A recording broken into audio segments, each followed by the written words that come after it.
Hello, welcome back. If you're new here, my name is Becca and today I have my April book haul.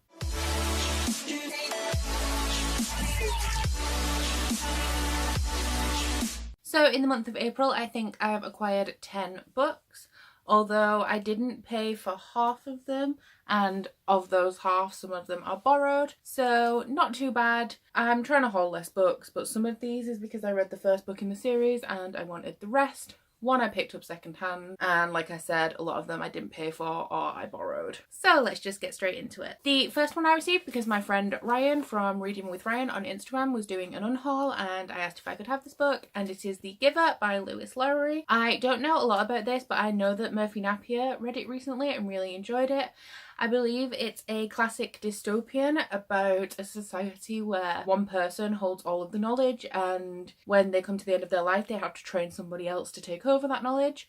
That's all I know about this, but it's pretty short and I am really excited to read it because Murphy made it sound really good. Then I also have from Ryan a Clean Sampler by Juno Dawson. This was in the Illumicrate that he got and he received an ARC, so he didn't need the sampler, so he gave this to me. Obviously it's only like a chapter, so I could flip through it pretty quickly, so I'll probably do that at some point soon. Then I borrowed a couple of books from Ryan. If you remember, I've been really into mythology recently, and so I borrowed the first book in the first Rick Riordan series. Is it called The Heroes of Olympus? I don't actually know because I've never read a Rick Riordan book, so I'm trying to get into it by borrowing Ryan's first before I decide if I want to invest in the full box set of the Percy Jackson books, which I believe are only around £15 at the works. So I borrowed Percy Jackson and The Lightning Thief, and I hope to read this soon, obviously because I borrowed it, so I can decide if I want to buy the whole series. I also borrowed Call Me By Your Name by Andre Aciman. I don't know how to say his name. I don't really know anything about this apart from there's a peach scene. I don't know what that means. It is a gay book and there is a movie that's been based off it. I mainly borrowed this because I want to watch the movie, but obviously I'd rather read the book first.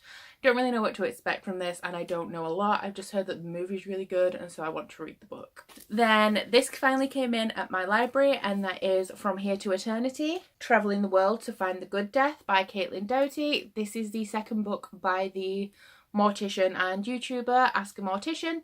And I really enjoy her channel. I read her first book, which was sort of like a memoir, and I really enjoyed that.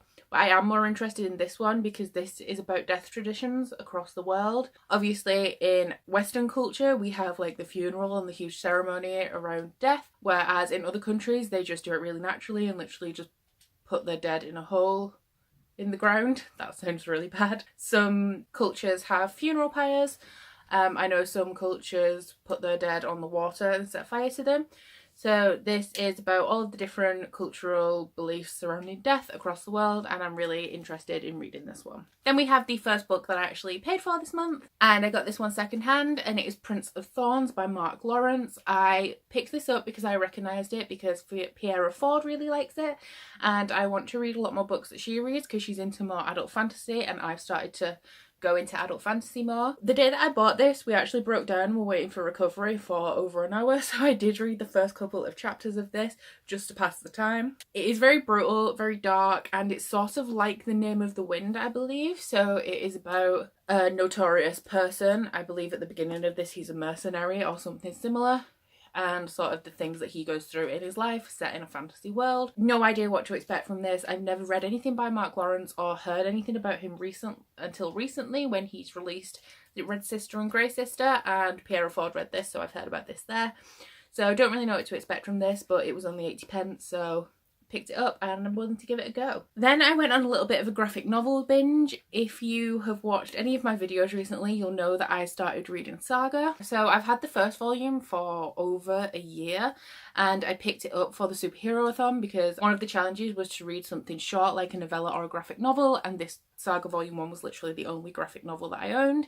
And in my superhero-a-thon TBR I did say that I didn't really want to like it because then I'd have to buy the rest. Well, it turns out I did really like it, and so this month I've bought Saga Volume 2, Saga Volume 3 and Saga Volume 4. I've read all of these and loved them, and I have the remaining 4 volumes coming to me for my birthday, which is on the 5th of May, so I will continue with this series then. This is sort of a Romeo and Juliet set in space, and it's about this couple from 2 different planets that are warring and they run away together, and the governments from both of those planets are trying to get them back because they're not supposed to be together. It sends out the message that each planet isn't as bad as they're made out to be. So it follows not only them and their story, but also some of the mercenaries that are going after them and their personal stories. So it's kind of like, it's not morally grey as such, but you do feel for some of the mercenaries because you do follow them, their troubles from their perspectives. And I really, really love this. I didn't think I would ever love a graphic novel as much as I love this one, but it's really, really good. I would highly recommend it, even for people who don't like graphic novels. If you like sci-fi or books like Nevernight, probably Illuminae, I would highly recommend Saga. It's really good and really well done. And then because I bought Saga and I was in a really, really graphic novel-y mood, I did pick up another graphic novel this month. This is another one that I've heard a lot about, so I trust that it's quite good. I'm also really picky about art styles. So for example, people have been reading a lot of graphic novels such as Lumberjanes, but I'm not really into that kind of art style, so probably won't pick that one up. But this is one that's been hyped a lot on BookTube and I really like the art. And it's also by Image, which is the same company that produced the Saga comics, and it is Monstrous Volume 1 by Marjorie Liu and Sana Takeda. And I really like the art style in this. It reminds me of the sort of almost Final Fantasy art style, and I haven't read this one yet, but I hope to soon. And it is about a girl who I believe has like robot parts. It's an alternate history steampunk book set in the East, I believe, and there's a race of cat people in it. But I did read the first few pages and it starts off with the girl sort of being sold as a slave, and they're describing her as worthless because she has like these cyborg parts.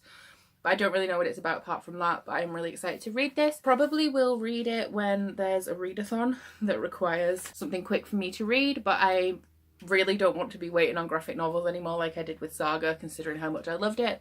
So I do hope to get to this sometime soon. So that's everything for my April book haul. Please let me know the books that you hauled this month, or if you've read any of the ones that I have hauled. If you head into the description box below, you'll find a link to my Goodreads, Instagram and Twitter if you'd like to follow me on any of those, and also a link to my Bookish candle and body butter website, as well as the Instagram for that. There's now also a discount code down there as well. Also, please don't forget to like this video if you liked it and subscribe if you want to. But that's it from me today.